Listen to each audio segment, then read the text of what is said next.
के समक्ष आने के पीछे ये दस्तावेज लेके आए हैं। ये दस्तावेज बिहार में लहर पैदा कर रहा है। ये दस्तावेज भैंस खोलने की बात नहीं करता। ये दस्तावेज धमकी नहीं देता। ये दस्तावेज मंदिर, मस्जिद, गिरजा, गुरुद्वारा की बात नहीं करता। वो सब हमारा अपना मुद्दा है, हमारी आस्था का प्रश्न है। ये नौकरी की बात करता है। सिलेंडर 500 रुपये हो, जो बेतहाशा वृद्धि है। 1 लाख रुपए रक्षाबंधन के दिन गरीब गुरबा महिलाओं को प्रति वर्ष, जिसकी शुरुआत इस बार से।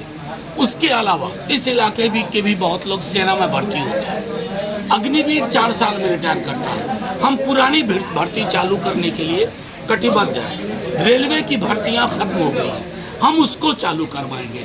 लब्बो लुबाब ये है कि हमारा पूरा का पूरा फोकस तेजस्वी जी के नेतृत्व में आर्थिक सामाजिक न्याय पर, और उसी के प्रतीक के रूप में यहाँ ऋतु जायसवाल जी हैं। तो मैं बताना चाहूँगा सबको कि जब बदलाव की ऋतु हो रही है तो ऋतु जायसवाल उसकी प्रतीक है। और वो प्रतीक है एक ऐसे उम्मीदवार के रूप में जो यहाँ के लोगों के दुख सुख में रहेंगी, वो हवा में नहीं रहेंगी, उनके पांव जमीन पे है। और एक व्यापक आबादी का उभार उनके पक्ष में है।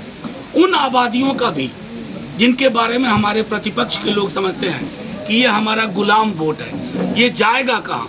तो मैं उनको बता दूं कि उस गुलाम, जिसको गुलाम वोट कहते हैं, उसमें से भी कई लोग आज़ाद हो गए हैं और वो आज़ाद होकर के हमारे पक्ष में मतदान का मन बना चुके हैं। मैं इतनी सी बात कह करके चाहूँगा कि आप जो भी सवाल पूछना हो पूछें।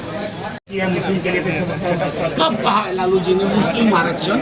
मेरे पास वो किताब नहीं है, मेरी गाड़ी में है। नहीं, आपको मैं बता रहा हूँ, मंडल कमीशन की रिपोर्ट। प्रधानमंत्री जी पढ़ते लिखते नहीं है, पढ़ाई से दूर का वास्ता है। अमित शाह जी पढ़ते लिखते नहीं है।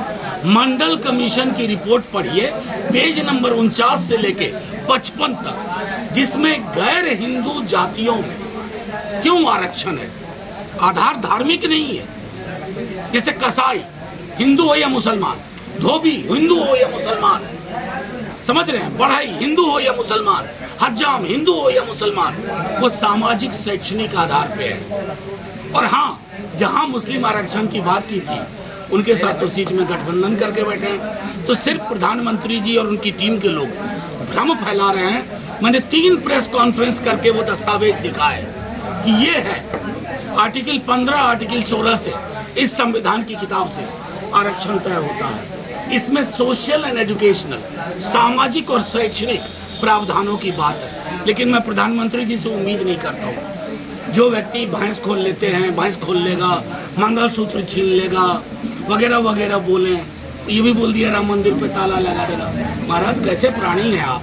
सर एक सवाल और सर आपसे है, विपक्ष का आरोप है कि चरवाहा विद्यालय अगर ये जीत जाएंगे इसकी खोलेंगे पूरे बिहार में। नहीं, चरवाहा विद्यालय तो इसलिए खोलेंगे कि जो बच्चे भैंस चरा रहे हैं, जिनकी सामाजिक आर्थिक स्थिति अच्छी नहीं है, वो भी शिक्षा से दूर न रहे।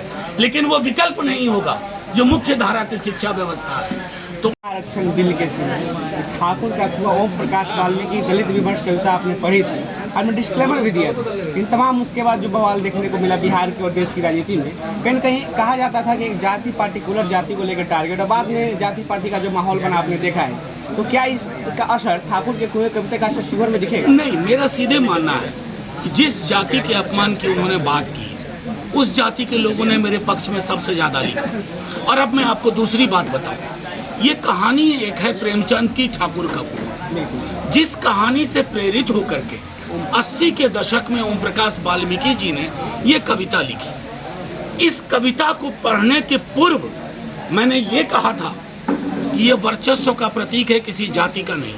मैंने कहा ये मेरे अंदर भी है, और हम सबको जिसके अंदर वर्चस्व है की भावना है, चाहे आपका घर ही क्यों ना हो, अगर आप एक पिता हैं और अपनी बेटियों पर, बहनों पर, बेटे पर आप वर्चस्व की जुबान से बात करते हैं, तो वो उसका प्रतीक है, उसका खात्मा होना चाहिए। इसलिए मैं ये कहूँ कि जिस समाज को उन्होंने के बिहाफ पे बोलना शुरू किया, सबसे ज़्यादा फेसबुक, ट्विटर पे उसी समाज के लोगों ने भी लिखा। बाकी मैं बहुजन दलित आबादी की तो बात ही नहीं करता हूँ, वो तो आहत हुए इस कविता के बाद जो विवाद हुआ। लेकिन मैं ये कहना चाह रहा हूँ कि ये विवाद संदर्भ विहीन था, इसकी कोई आवश्यकता नहीं थी। मैंने पेरियार की सच्ची रामायण पढ़ी पार्लियामेंट के अंदर, तो कुछ जाति नाराज हो जाए? अरे ये देश विशाल है, समंदर है।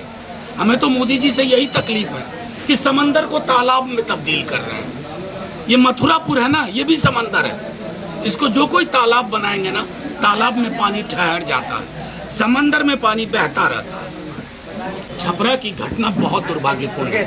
अगर आप छपरा की इस घटना से पूर्व अगर देखें, शाम में हमारी प्रत्याशी रोहिणी जी के लिए कितने गाली गलौज, अब वो विजुअल सुन नहीं पाइएगा, वो ऑडियो सुन नहीं पाइएगा, इतनी गंदी गंदी गालियाँ। उन्होंने संयम बरता, निकल गई वहाँ से, लेकिन प्रशासन को देखना चाहिए था। आज जो हुआ छपरा में, लोग ये भूल रहे हैं कि 90 के बाद का बिहार है। यहाँ सत्ता समीकरण में सबकी भागीदारी है। अगर किसी की भागीदारी आप रोकने की कोशिश करेंगे ये इन प्रकार तो लोग स्वर ऊंचा उठाएंगे, और अगर वो स्वर ऊंचा उठा और आपको नागवार गुजरा तो ये आपका प्रॉब्लम है, स्वर उठाने वालों का प्रॉब्लम नहीं है। मैं समझता हूँ कि फौरी तौर पर प्रशासन को तहकीकात करके दूध का दूध, पानी का पानी और पीड़ित परिवार को हर प्रकार का संरक्षण और सपोर्ट। भाजपा का आरोप है कि रोहिणी बूथ लूटने गई थी। उस बूथ की पृष्ठभूमि जरा आप लोग पता कर लीजिए, आपको सब पता चल जाएगा। हर बूथ की एक पृष्ठभूमि होती है, किसी गांव में होता है। अब भाजपा के नेता अगर ये कह रहे हैं कि रोहिणी बूथ लूटने गई थी, इसका मतलब मृतक परिवार, जिस परिवार का चिराग बुझ गया, उसके लिए कोई संवेदना नहीं। कहाँ ले आए हैं राजनीति को? शर्म नहीं आती इन्हें? देखिए, मैं तो एक छोटा नुमाइंदा हूँ, संसद में अपनी आप लोगों की बात रखता हूँ, गरीबी महंगाई पे बोलता हूँ, असमानता पे बोलता हूँ। मेरा मानना है कि संदर्भ शिवहर में हमसे ज़्यादा जागरूक मतदाता हो गया। मतदाता तय कर चुका है कि किसको वोट करना है। अब वो टिम्बकटू से नेता उठा के ले आए, कोई फर्क नहीं पड़ने वाला है। शिवहर, जो रितु जी की लाइन भी है, गांव घर शिवहर, तो मैं उसमें जोड़ता हूँ घर घर शिवहर। और जैसे मैंने कहा कि ऋतु बदल चुकी है, शिवहर की ऋतु आ चुकी है, बस।